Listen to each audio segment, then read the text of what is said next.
fight against a boss for what seems like hours, and he just won't go down. When you're finally victorious, the sense of accomplishment is great. But when you get to play the next game in the series, suddenly that boss is back again. All you can do is open another can of whoop-ass and prepare for a new epic battle. Here are 10 game bosses that keep coming back for more.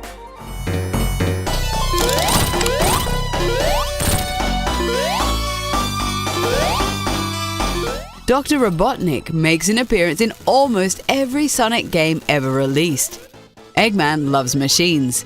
He's super intelligent and wants to conquer the world with his robotic creations. In the earlier Sonic games, he's the final boss after every level, using one of his machines to try and destroy you.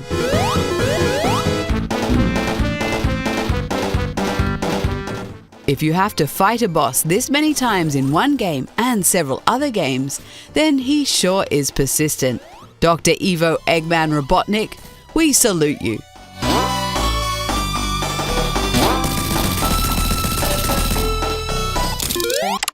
Chris, as my subordinate, you have wonderful talent. Albert Wesker is a power-hungry bad guy of the Resident Evil series. In the first Resident Evil, he was a double agent, working for the Umbrella Corporation. He lured the STARS team into the mansion only to get killed by Tyrant. What? Don't come this way! No! In Resident Evil Code Veronica, we discover he survived because he injected himself with the T-virus.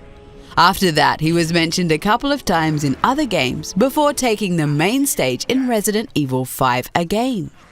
In this game, he tries to dominate humanity with a new virus before he is taken out for good.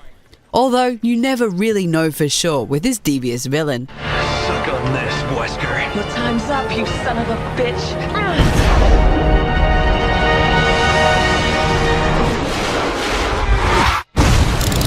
Snake, you've been talking to me, dear brother. The twin brother of Solid Snake made his debut as bad guy in Metal Gear Solid. You battle Liquid Snake multiple times during the game, but in the end he perishes.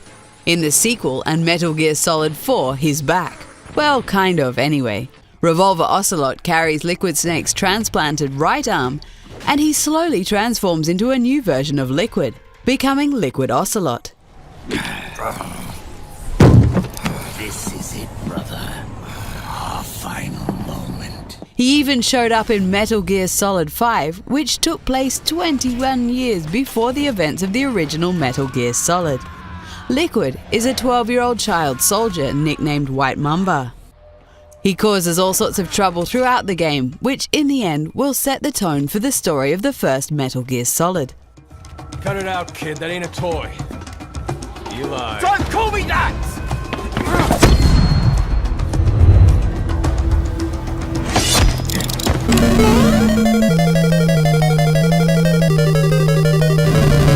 Ever since Super Mario set foot in Mushroom Kingdom, he's been busy defeating Bowser in almost every game. Bowser wants to rule the kingdom and likes to kidnap Princess Peach.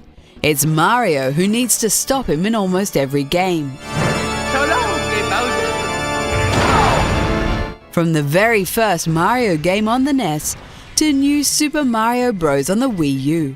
He appeared in Super Mario Galaxy and Super Mario 3D World. The list goes on and on. Bowser is probably the most recognizable returning video game boss of all time, and he will likely continue to be beaten again in every Mario game for years to come.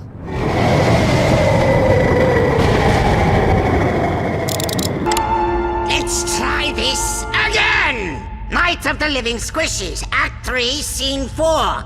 Ready on set? I should never have quit dental school. Even though Dr. Nefarious is not as well known as most other bosses, he still made many appearances in the Ratchet & Clank series. He's a robotic scientist who hates all organic life forms. In line with the game series, Dr. Nefarious is not pure evil, but also a guy who can make you laugh at times. Sucker!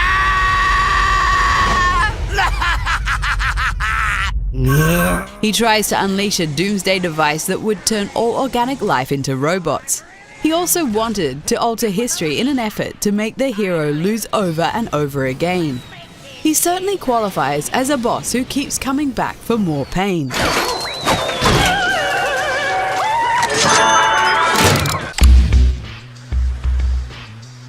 Surprised to see me, Crash? Like the fleas in your fur, I keep coming back. Cortex is the main antagonist in the Crash Bandicoot series. He's a mad scientist and terrorist who seeks world domination. He does this by turning animals into soldiers, and that's how he created Crash Bandicoot. However, he deemed Crash unworthy and threw him out of his castle. That turned out to be a big mistake, of course. Can't you ever let me win? What do you want from me, you cretin?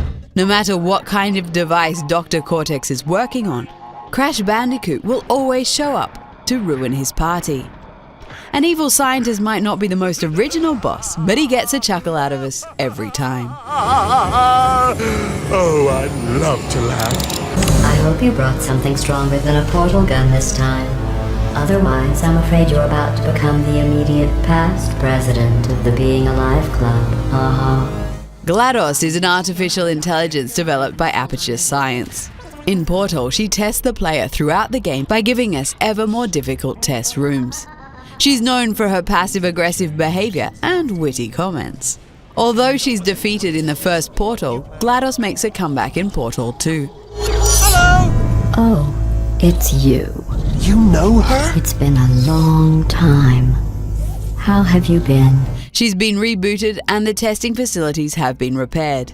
Now the player needs to go through tests again, only this time she ends up helping us too. It shows that evil robots can actually learn from their mistakes. You're little killing machines, aren't you? Yes. Go to sleep, my little killers.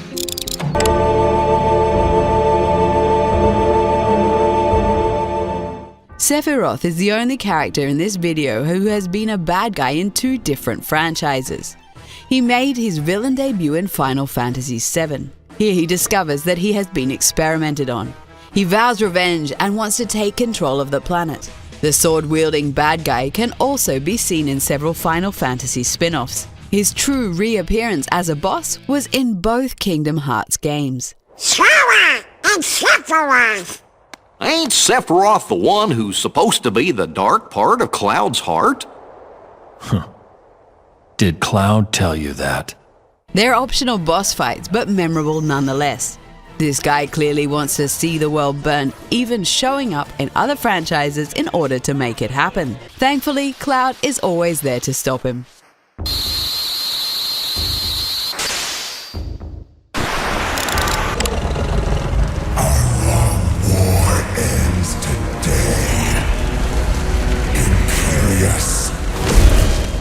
The devil is the ultimate villain in the Diablo series. Every game you get to fight your way through hordes of enemies as you collect better weapons and armor. Every stage ends with a boss fight, but no matter whether you're playing the first or the third game in the series, Diablo is always waiting for you at the end.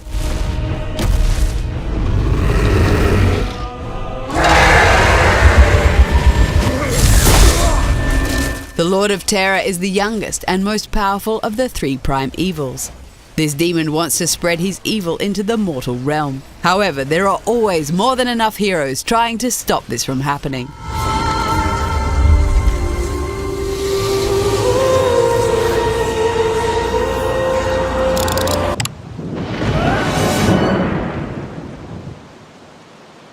Ganon or Ganondorf is the arch-enemy of our hero Link. He's usually shown in 2 forms, as a massive, demonic, boar-like creature, and as a heavily built, much more human-like leader.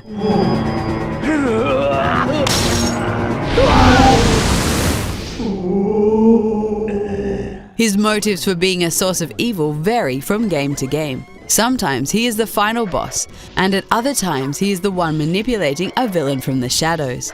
No matter which version of Zelda you're playing, Ganondorf is a force of evil you should always watch out for. Which returning boss is your favorite? Let us know in the comments and make sure to follow us on Twitter and Facebook to stay up to date with our latest videos.